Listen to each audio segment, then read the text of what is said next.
자, 반갑습니다, 여러분. 오늘 우리가 분열 왕국의 9번째 왕 아마샤 왕에 대해서 우리가 한번 그 인생을 되돌아보려고 합니다.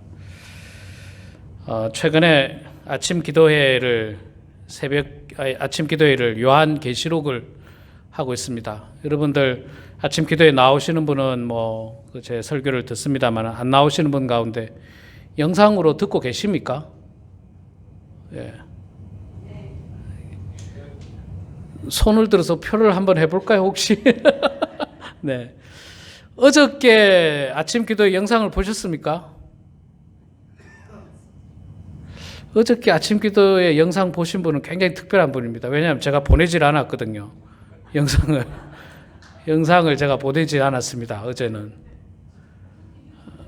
유튜브에 나오죠. 그 굉장히 특별한 분이라고 말하는 거 제가 그 이유는 뭐냐면요. 홈페이지에도 안 올리고 유튜브에만 제가 올려놨어요. 카톡으로 보내는 걸 깜빡해버렸어요. 제가 어제 오늘 거 준비하고 이런다고 카톡으로 보내는 걸 깜빡해버리고 유튜브에는 올렸어요. 제가 유튜브에는 올려서 제가 했는데 여러분 그것도 저는 정말 시간 들여서 만들고 있습니다. 못 나오시는 분들 영상으로라도 꼭 보시고요. 제가 카톡을 받는지 안 받는지 보거든요. 보면은 한 10분이 안 본 경우들이 있어요. 오픈 자체를 안 하셨어요. 그래서 안 보셨구나. 그런 경우도 있을 수 있겠습니다만은 여러분들 가능하면 가정에서 텔레비전도 보시지만 또 하나님 말씀도 늘 가까이 하시기를 바랍니다. 요즘 새벽기도에 요한계시록이라고 말씀드렸는데 그러면 얼마나 잘 보셨는지 퀴즈를 하나 드리겠습니다. 요한계시록 7장을 비롯해서 여러 장에 보면 하나님의 인침을 받았다 하는 내용이 나옵니다. 하나님의 인침, 하나님 앞에 도장을 받았다. 그 사람의 숫자가 나와요. 하나님의 인침을 받은 사람의 숫자 몇 명인지 혹시 기억나세요? 1400명이 아니고 14만 4천 명. 14만 4천 명. 그 이제 요한계시록에 이렇게 쭉 나오죠. 그들이 나중에 시온산에 서서 어린 양과 하나님을 찬양하는 찬양대가 또 돼요. 14만 4천 명의 찬양대. 제가 이렇게 생각해 보니까 여러분 찬양대가 14만 4천 명. 대단하죠. 전 세계에서. 그런데 여러분 그 내용을 자세히 보면 하나님의 인침을 받은 사람, 즉 구원받은 사람이 전 세계에서 14만 4천 명이라고 이야기합니다. 그러면 전 세계 인구가 지금 현재 몇 명이냐면 78억의 인구예요. 그런데 그 중에 14만 4천 명이면 많은 숫자입니까? 적은 숫자입니까? 적은 숫자죠. 상식적으로 봐도. 계산을 해보니까 0.002% 밖에 안 되더라고요. 14만 4천 명이 1%도 안 되고 0.1%도 안 되고 0.002%. 그래서 이걸 또 계산을 한번 해봤습니다. 몇 명 중에 한 명일까? 14만 4천 명은 78억 인구 가운데 몇 명 중에 한 명일까? 대략적으로 한 5만 명 중에 한 명이더라고요. 그러니까 전 세계 인구 가운데 5만 명 중에 한 명이 구원받는다라고 요한계시록은 이야기하지만 그러나 제가 그것은 어떤 숫자라고요? 문자적으로 해석해야 된다고 했습니까? 상징적으로 봐야 된다고 했습니까? 상징적으로 봐야 된다고 그랬죠. 문자적으로 보면 진짜 14만 4천 명이에요. 5만 명 중에 한 명이에요. 그러나 상징적으로 보면 꼭 14만 4천 명이 아니라 저는 이걸 어떻게 해석을 했느냐면 그만큼 구원받는 성도의 수는 적다는 거예요. 우리가 생각하는 것만큼 구원받는 성도가 많지 않다는 겁니다. 저는 이렇게 해석을 했어요. 14만 4천 명 밖에 구원받지 못하는 이 적은 숫자일 거다. 그렇다고 여러분 14만 4천 명이 아닙니다. 꼭 14만 4천 명 절대 아닙니다. 문자적으로 해석하면 안 돼요. 그리고 그러면 장 목사님 몇 명입니까? 저는 모릅니다. 또 제가 판별하는 것도 아니고요. 하나님께서 결정하시는 거예요. 하나님께서 너는 내 자녀다. 내가 너를 내 자녀로 삼겠다라고 이마에다가 도장을 꽝 찍어주면 구원받는 거고, 야, 너는 안타깝지만 구원받을 수가 없겠다. 도장을 못 받으면 구원받지 못하는 거예요. 이건 제가 판단하는 게 아니고 하나님께서 하십니다. 그런데 제가 상상하기는 분명 구원받는 성도가 생각보다 많지는 않을 수 있다는 것이 굉장히 제 마음을 두렵게 합니다. 바라기는 제가 목사로서 목회를 하기 때문에 우리 교회 성도님들, 오늘 예배 참석하신 모든 성도님들이 하나님의 인침을 받아서 다 구원받는 성도님이 되기를 소망합니다. 그러나 만약에 그렇지 않다면 목회자로서도 얼마나 마음이 아프겠습니까? 여기서 만약에 한 3명만 구원받는다. 그럼 참 마음이 아프잖아요. 더 마음이 아픈 것은 저도 구원을 못 받는다. 저도 구원을 못 받는다. 이러면 나는 한평생 뭐 하면서 살았나. 이런 어떤 자괴감도 들고 안타까움이 들 것입니다. 그래서 목사는 마지막까지 목회를 열심히 해야 되겠구나. 성도는 하나님의 자녀답게 마지막까지 열심히 하나님 잘 믿어야 되겠구나. 우리 장로님들은, 권사님들은 그 맡은 사명 잘 감당해서 마지막 날에 하나님으로부터 너는 내 자녀라고 도장을 꽝 받는 그런 우리 장로님, 권사님들이 되어야 되겠구나 하는 그런 마음을 여러분 꼭 가지시기 바랍니다. 꼭 가지시기 바랍니다. 늘 말씀드리지만 이 땅에 목사가 얼마나 많습니까? 목사만 해도 14만 4천 명 더 되죠. 목사만 해도. 장로님 수천 수만 명. 제가 어저께 설교 가운데 그 이야기 했어요. 우리 교회 장로님 몇 분이고 권사님 몇 분이고 제가 이야기했습니다. 집에 가서 다시 한번 확인해 보니까 권사님이 19분이 되시더라고요. 권사님만 19명, 장로님 4분, 안수집사님 4분, 목사까지. 소위 말해서 교회에서 말하는 중직이 30명이 넘어요. 우리 교회가. 깜짝 놀랐습니다. 깜짝 놀랐어요. 그래서 저는 그런 생각했어요. 그래, 직분은 정말 아무것도 아니다. 직분은 정말 아무것도 아니다. 우리 교회처럼 작은 교회, 소위 말해서 항존직이라는 직분이 30명이 되는데 직분은 아무것도 아니구나. 이거는 아무것도 아니구나. 정말 중요한 것은 우리의 중심, 우리의 마음 중심이라 그런 생각했습니다. 자, 그런 의미에서 볼 때 오늘 남유다의 9번째 왕이었던 아마샤 왕은 과연 하나님 앞에 구원받았을까? 못 받았을까? 고민을 하게 합니다. 오늘 제가 제목을 온전히 믿지 않은 왕 아마샤 이렇게 이야기를 했습니다. 아마샤 왕은 그 요아스 왕의 아들이죠. 아버지가 나중에 타락해가지고 그 반란에 의해서 죽습니다. 신하들이 그 요아스 왕을 죽이죠. 그리고 아들 아마샤가 왕이 됐는데 25살에 왕이 되니까 자기 아버지를 죽였던 신하들을 가만둘 수가 없잖아요. 그래서 그 신하들을 잡아다가 죽입니다. 3절에 나오죠. 그 나라가 굳게 서면 그 부왕을 죽인 신하들을 죽였다. 그런데 보통 자기 아버지, 자기 부왕을 죽인 신하들을 죽일 때 보면 그 신하만 죽이는 게 아니라 우리나라도 조선시대 때도 있잖아요. 3족을 멸합니다. 최소 3족을 멸하고 심한 경우에는 9족을 멸해요. 9족. 친인척까지 다 죽이는 거예요. 그냥 다. 모조리 다 죽이는데 이 아마샤 왕은요. 신하들만 죽였어요. 그 신하의 아들, 부인, 손자 그들은 죽이지 않았습니다. 죽이지 않았는데 그 이유가 뭐냐면 4절에 나오죠. 그 이유는 모세의 율법책에 기록된 대로 함이라. 곧 여호와께서 명령하여 이르시되 자녀로 말미암아 아버지를 죽이지 말 것이요 아버지로 말미암아 자녀를 죽이지 말 것이니라. 오직 각 사람은 자기의 죄로 말미암아 죽을 것이니라. 이게 율법의 말씀이에요. 그러니까 내가 죄 지으면 내가 죽어야지 내 아들이 죽으면 안 된다는 거죠. 그런데 옛날에는요, 우리 조선시대 때도 내가 죄를 지어가지고 큰 왕을 죽이거나 이렇게 반역을 하면요, 나만 죽는 게 아니라 내 아버지, 내 자녀, 내 손주까지도 모조리 다 죽입니다.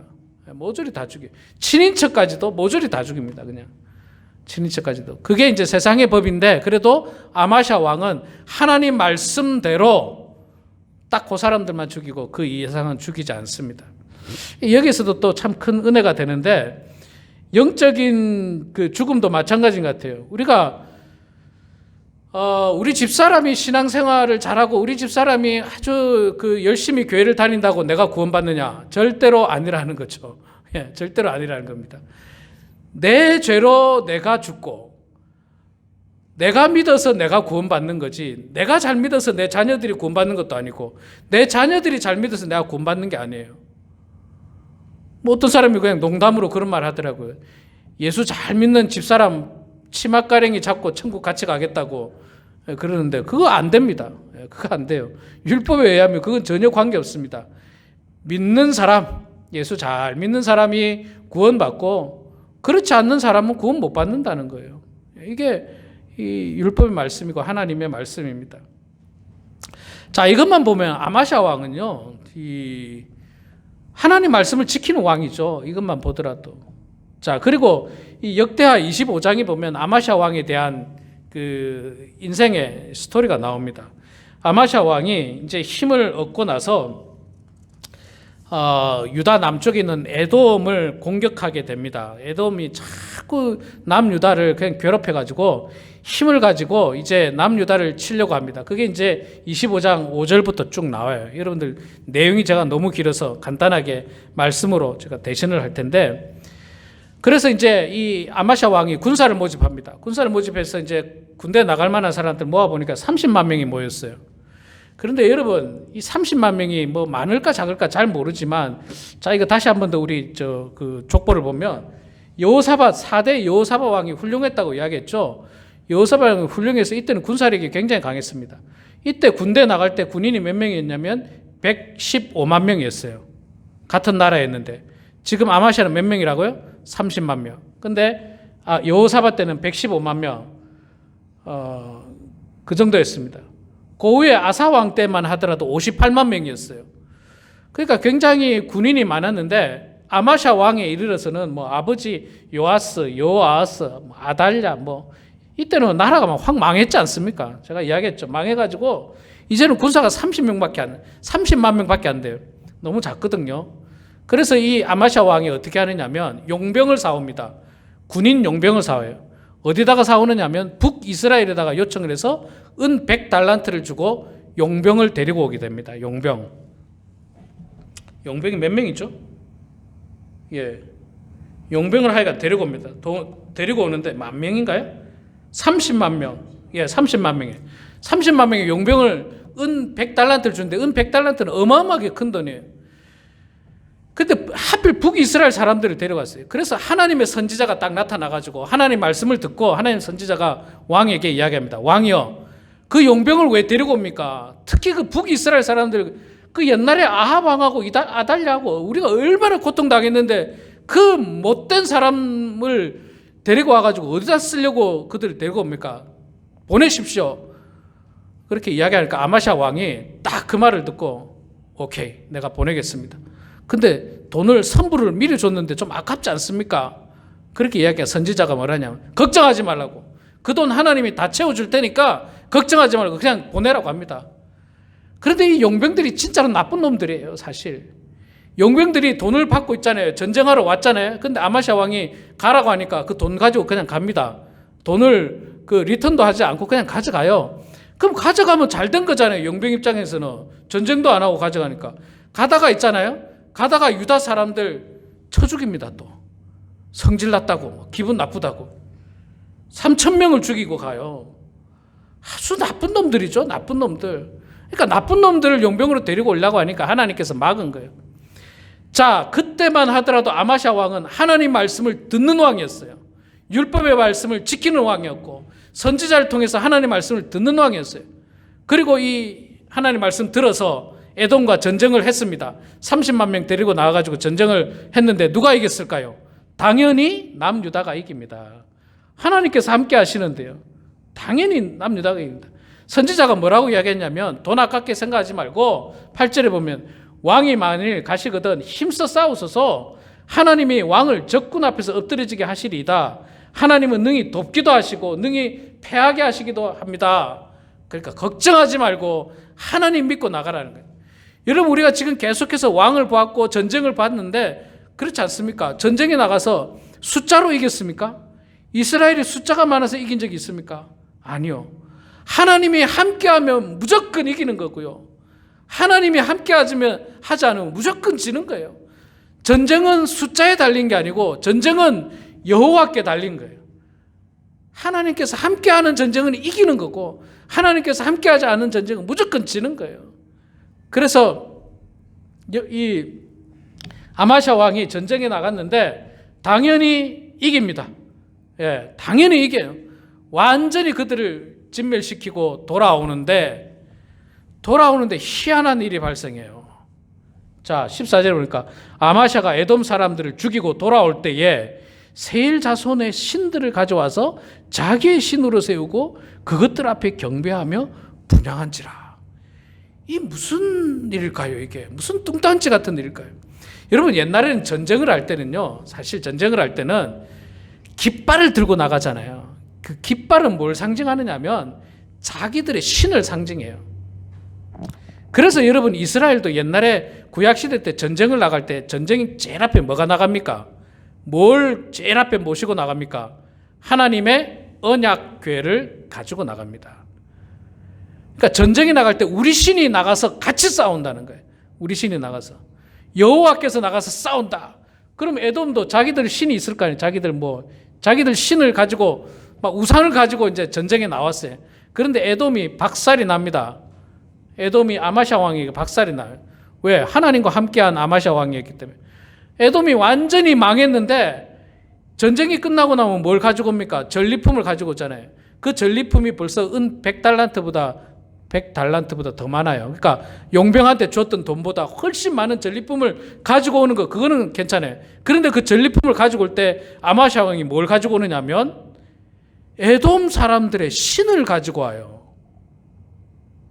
그것도 전쟁에서 진 신을 가지고 옵니다. 전쟁에서 이긴 신이 아니고 전쟁에서 진 신. 전쟁에서 이긴 신은 누굽니까? 하나님이에요.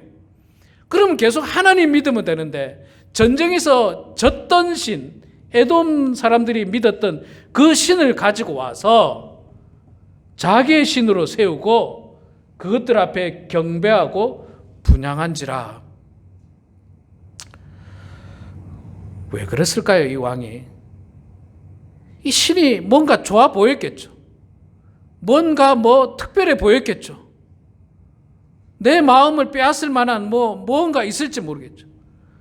마치 있잖아요. 세상이 그렇습니다. 여러분, 세상은 끊임없이 우리 마음을 빼앗으려고 하는데 우리가 하나님 믿고 하나님 의지하고 말씀대로 살아야 된다는 걸 아는데 세상으로 눈을 딱 돌려보면 세상이 너무 매혹적인 거예요. 세상에 매혹적인 게 얼마나 많습니까? 특히 가장 매혹적인 게 돈 아닙니까? 돈. 내 영혼을 팔아서라도 이 돈을 얻을 수만 있다면 내 신도 팔고 영혼도 팔고, 아마 아마샤 왕이 그런 것 같아요. 세상의 유혹에 빠져가지고 그 신이 너무 마음에 들었던 거예요. 우리도 마찬가지예요. 우리도 하나님 믿는 거 알아요. 우리 교회 중직이 그렇게 많이 있어요. 오랫동안 하나님 믿었어요. 하나님 믿어야 된다는 거 아는데, 그거 아는데 조금만 고개를 돌려서 세상을 바라보니까 세상이 너무 매력적이에요. 세상이 너무 나를 유혹하는 거예요. 돈도 좋고 명예도 좋고 세상 쾌락도 좋고 다 좋은 거예요, 자꾸만. 그래서 마음을 빼앗기고 아마샤 왕이 우상을 가지고 옵니다. 하나님 버리고 우상을 가지고 와서 우상에게 경배하고 우상을 분향하게 됩니다. 자, 이 일에 대해서 하나님께서 아마샤 왕이 돌아오도록 이야기합니다. 15절을 보니까 하나님께서 선지자를 통해서 이야기하시거든요. 그러므로 여호와께서 아마샤에게 진노하사 한 선지자를 그에게 보내시니 그가 이르되 저 백성의 신들이 그들의 백성을 왕의 손에서 능히 구원하지 못하였거늘. 그러니까 전쟁에서 실패한 신인데 왕은 어찌하여 그 신들에게 구하나이까? 이게 선지자가 한 말인데 하나님께서 그 선지자를 통해서 왕에게 정신 차리십시오. 왕이요, 지금 왕은 지금 뭐 하고 있는 겁니까? 정신 차리세요. 그렇게 이야기를 하고 있습니다. 여러분, 하나님께서 있잖아요, 제가 많이 부족하지만 때로는 저를 통해서도 여러분들에게, 우리 교회에게, 우리 성도들에게 하나님의 메시지를 전파합니다. 기도합시다. 기도합시다. 우리 하나님 말씀 봅시다. 지금 이 선지자는 왕에게 뭐 그 우상을 섬기냐고 선포. 지금 하나님은 저에게, 여러분들에게, 우리 교회에게 다 같이 기도합시다. 지금 우리 교회가 정말로 중요한 때입니다. 제가 지금 마음속으로 9월 둘째 주부터 우리 어른들 성경 공부 시작하고요, 아이들 모임 시작하려고 생각하고 있고, 주일 예배 전에 중보기도 하려고 지금 계획 다 잡고 있는데 있잖아요. 잡고 있는데 제 마음을 자꾸 그냥 이 불안하게 만드는 게, 코로나 바이러스가 불안하게 만들고, 과연 우리 성도들이 얼마나 따라줄까, 또 내 체력이 얼마나 버틸까, 뭐 이런 염려들이 엄청 많아요. 기도해야 될 내용이 너무너무 많습니다. 그래서 제가 여러분들에게 기도를 요청하고 함께 기도합시다. 함께 기도합시다. 우리 함께 말씀 봅시다. 지난 10년 동안 고집스럽게 성경 보기 매 주보마다 한 장도, 어떤 장로님들이 저보고 그랬어요. 목사님, 종이도 아낄 겸 프린트도 아낄 겸 그냥 하는 사람만 하도록 옆에 따로 놔두죠. 그래서 이제 성경 보기 하는 사람만 가져가게. 제가 지난 10년 동안 그 말 안 듣고 있잖아요. 고집스럽게 주보에 다 집어넣어요. 성경 보기 안 하시는 분들 결석하면 그거 다 넣어서 보내요. 제가 다 넣어서. 안 해도 끝까지 합니다. 왜? 그건 저의 사명이니까. 하나님이 이 선지자에게 하라고 하신 말씀이니까. 이 선지자는요, 이 말 하다가 죽을 수도 있습니다. 실제로 이 다음 절에 보면 안 나오는데, 제가 16절에 보면 뭐라고 되어 있냐면요, 왕이 화가 나가지고, 아마시아 왕이 화가 나가지고, 야, 내가 언제 너를 왕의 모사로 삼았느냐? 내가 언제 너를 뭐 내 스승으로 삼았느냐? 내 책사로 삼았느냐? 그 입 다물라! 라고 이야기합니다. 왕이 선지자에게. 듣기 싫다는 거예요. 듣기 싫다는 거예요. 아유, 목사님 기도하자는 말 좀 그만 좀 하세요. 뭐 성경 보기 뭐 그만 좀 하세요. 아, 듣기 싫어 정말. 그 나올 수도 없는데 자꾸 나오라고, 목사님 자꾸 불편하게 그냥 교회 확 떠날까 보다. 그냥 왕이 이야기하잖아요. 왕이 그 입 다물라 하는 거예요. 그 입 다물라. 선지자한테 그 입 다물라 하는 거예요. 제가 읽어볼까요? 그 내용을. 16절입니까? 16절. 선지자가 아직 그에게 말할 때에 왕이 그에게 이르되, 우리가 너를 왕의 모사로 삼았느냐? 그치라. 어찌하여 맞으려 하느냐? 맞고 싶냐? 이 말 아닙니까 지금? 어찌하여 맞으려 하느냐? 하니 선지자가 그치며 이르되, 왕이 이 일을 행하고 나의 경고를 듣지 아니하니 하나님이 왕을 멸하기로 작정하신 줄 아노라 하였더라. 하나님께서 부족한 저에게, 우리 성도들에게 이 마지막 때에 함께 기도하자고 선포하고 있습니다. 그런데 아마샤 왕은 그 입 다물라, 그치라, 맞고 싶냐? 우리 성도님들은, 목사님 그만 좀 하십시오. 그냥 내 교회 떠납니다. 이렇게.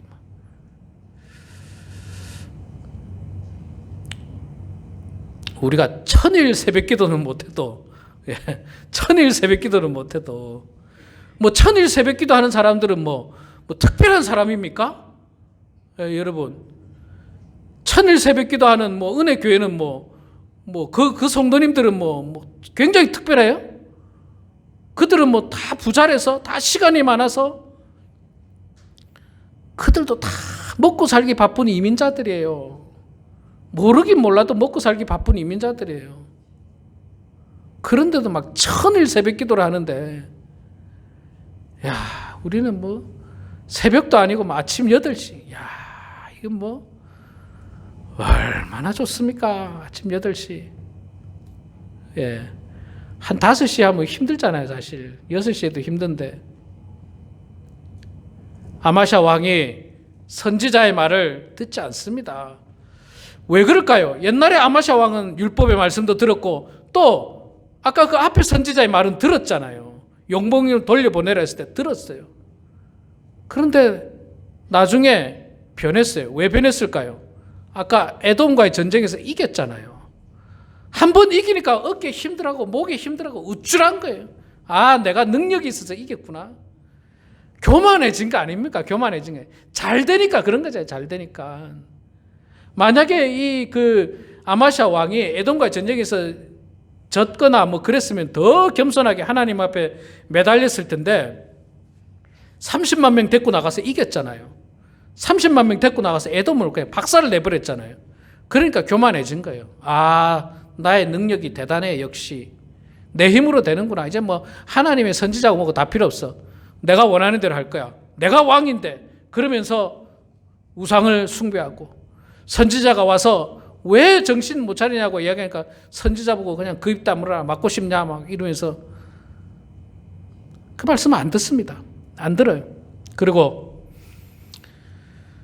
그러면 그 인생이 어떻게 되겠습니까? 선지자가 아까 선포했죠. 왕이여, 왕이 내 말을 나를 통해서 주시는 하나님 말씀 안 들었으니까 왕의 인생이 이제 끝났습니다. 그리고 선지자는 떠납니다. 왕의 인생 이제 끝났습니다 하고 떠나고 나서 이제 이 아마샤 왕이 가 임마 이러고 보냈겠죠. 목에 힘을 딱 주고 그 다음에 이제 이 왕이 어떻게 하느냐면 아까 제가 이야기했죠. 용병 데리고 왔는데 이 용병이 돈 받고 그냥 가면 되는데 가다가 유다 사람 3,000명 죽여버렸잖아요. 화가 막 이만큼 난 거예요. 북이스라엘하고 한판 붙자 하는 거예요. 내가 에돔하고도 이겼는데 북이스라엘 한판 붙자. 그런데 이게 여러분 집에서 꼭 읽어보세요. 25절 내용 보면요. 참 재밌는 내용이에요. 왕들이 서로 이야기하는데 너 까불고 있네? 이런 표현이 나옵니다. 너 지금 야 조용히 입 닫고 있어. 뭐 이런 표현도 나오고요. 이런 내용이 나요. 왕끼리 이야기해요. 남유다의 아마샤 왕하고 북이스라엘의 요아스 왕의 이름이 똑같습니다. 아마샤 왕의 아버지 이름하고 동명이인이에요. 이름이 같은 왕인데 그렇게 막 싸우려고 합니다. 근데 하나님께서 이 아마샤 왕을 징벌하려고 북이스라엘에 힘을 주죠. 그래가지고 실제로 싸웁니다. 싸워가지고 누가 이길까요? 하나님이 이때는 누구 편이라고요? 북이스라엘 편을 들어버려요. 왜? 아마샤 왕을 벌하려고. 그래가지고 아마샤 왕을 딱 포로로 잡아버려요. 포로로 잡아가지고 어떻게 하느냐면요. 예루살렘 성전 앞에 딱 가가지고 왕을 딱 세워놓고 성전부터 저기까지 다 허물어버려요. 왕을 세워놓고 다 허물어버립니다. 왕이 이 앞에 있는데 어떻게 공격하겠어요? 저기서 왕을 지금 포로로 딱 잡아놓고 꼼짝 마 이러고 있으니까 남유다는 꼼짝 못하고 있죠. 그러면서 성벽을 박살을 내버려요.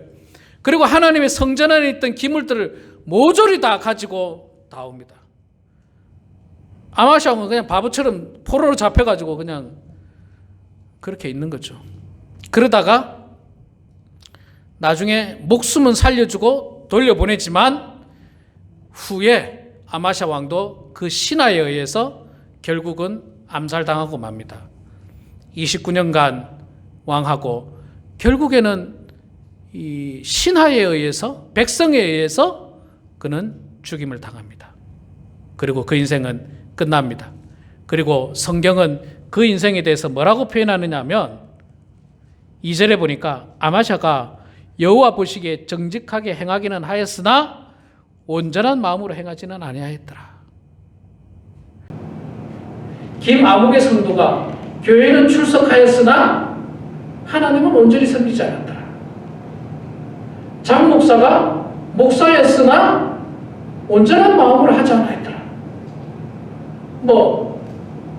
무슨 장로가 장로였으나 온전한 마음으로 행하지 아니하였더라. 그리고 이 아마샤 왕은 결국 실패한 왕으로 역사에서는 기록하고 있습니다. 실패한 왕으로. 불신앙의 왕으로 기록하고 있습니다. 사랑하는 성도 여러분, 정말 저는 목회 생활하면서 옛날에는 참 신앙생활 잘했던 분 많이 봤어요. 그런데 옛날에는 잘했는데 지금은 잘 못하는 사람 많이 봅니다. 젊었을 때는 정말 잘하는데 나이가 들었을 때는 그렇지 않은 분도 많이 봅니다.